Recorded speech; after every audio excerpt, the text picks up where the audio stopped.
আসসালামু আলাইকুম, সবাই কেমন আছেন? আমি আলহামদুলিল্লাহ ভালো আছি। আজকে নতুন একটা রেসিপি করলাম, চিকেন তান্দুরি। তো আপনারা দেখতে পাচ্ছেন যে আমি সবজিটা ম্যারিনেট করে নিয়েছি।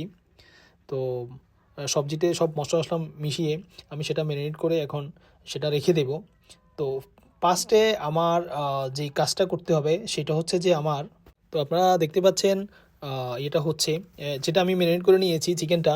তো এখানে দিয়েছি আদা রসুনের পেস্ট, টক দই, সয়া সস, সামান্য অয়েল, লাজিয়ে তান্দুরি মশলা, লবণ, মরিচের গুঁড়া, লেবুর রস, ব্ল্যাক পেপার অর্থাৎ গোলমরিচ। সো আমি এখন এটা ভেজে নেব। এটা প্রপার ভাজা হয়ে গেছে। সো আমি এখন এটা উঠিয়ে নিয়েছি। উঠিয়ে নিয়ে কিছুক্ষণ রাখবো। এখন আমি এই যে সবজিগুলো বসিয়ে দিলাম চুলাতে। সবজিগুলোতে আমি দিয়েছি বিনস, আলু, ক্যাপসিকাম, করজিয়েট অর্থাৎ জুকিনি, ক্যারট। আমি সবজিগুলা ম্যারিনেট করে সবগুলো এখন বসিয়ে খেয়াল করবেন যখন পেঁয়াজটা আপনি কাটবেন এভাবে করে কেটে তো সেটা পার্ট পার্ট করে একটা একটা করে দিবেন। আর আপনারা হচ্ছে খেয়াল রাখবেন পেঁয়াজটার সাথে সাথে দিয়ে দিবেন না সবজির সাথে, এটা হচ্ছে লাস্টে দিবেন যখন সবজিটা নরম হয়ে আসবে।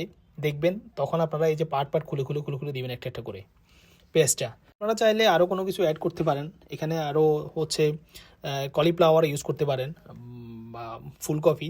সেটা দেখবেন আপনারা কলিফ্লাওয়ারটা হচ্ছে যে এটাও যে পেঁয়াজের মতো লাস্টেই দিবেন, কিন্তু ফার্স্টে যখন দিবেন এটা গলে যাবে, সেটা খেয়াল রাখবেন। তো এবার আমি চিকেনটা দিয়ে দিলাম। আমার সবজি রেডি করার পরে সবজির উপরে আমি চিকেনটা সব ঢেলে দিলাম। ঢেলে দেওয়ার পরে আপনারা দেখতে পাচ্ছেন সেটা আমি কিছুক্ষণ রেখে দিব। এখন উপরে খাপটা দিয়ে আমি অনেকক্ষণ রেখে দেব। তো আমি ঢাকনাটা এখন সরিয়ে এখন উল্টিয়ে দিব। এটা মিক্স করে নিব পুরোটা। মোটামুটি আমার চিকেনটা রেডি হয়ে গেছে। আপনারা দেখবেন যদি প্রপার যদি সম্পূর্ণ মিক্স হয়ে যখন হয়ে আসবে চিকেনটা, চিকেন তান্দুরি রেডি। এখন হচ্ছে খাবো। অনেক প্রতীক্ষার পর রেডি করে শেষ করলাম। সো এখন খাবো। দেখি ক্যাসপিকামটা কেমন হয়েছে। বিসমিল্লাহির রহমানির রহিম।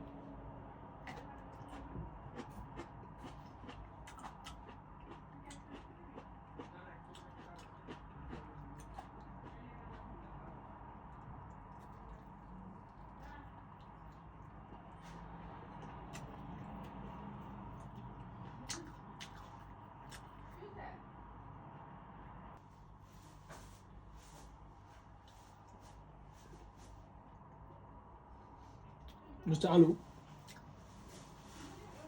গাজর, হচ্ছে ক্যাপসিকাম, তারপর হচ্ছে আলু, পেঁয়াজ,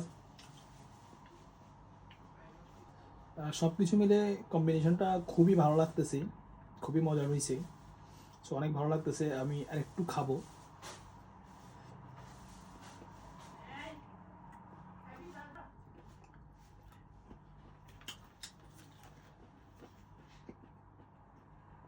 একদম বুঝে তো, ঘরে বানানো মজাটাই আলাদা।